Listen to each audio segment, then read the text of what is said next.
Бельгии, крупнейшем в мире экспортере замороженного картофеля фри, урожай фермеров в этом году пострадал от разрушительного сочетания экстремальных погодных явлений.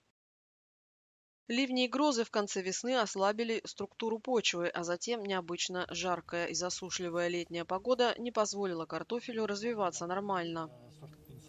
Voilà, on voit que la terre est super sèche. Elle sèche sous forme de blocs, tellement c'est sec. Et on arrive à peine à sortir les pommes de terre hors du sol. Et on voit qu'elles sont toutes petites pour la date. On arrive au 15 août. Et normalement, elles devraient faire au moins 4 fois la taille de ce qu'elles font là. À l'heure actuelle, on ne sait pas faire de frites avec ces pommes de terre là.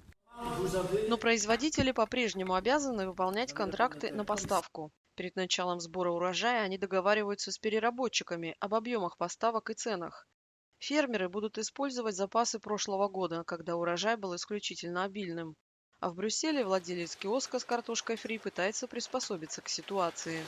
Ce qui est le mieux, c'est une longue pomme de terre et surtout une grosse pomme de terre. Ça, c'est ce qui est le mieux.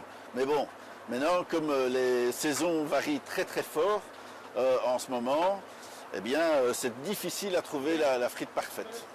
В связи со снижением предложения цены на картошку фри, скорее всего, вырастут.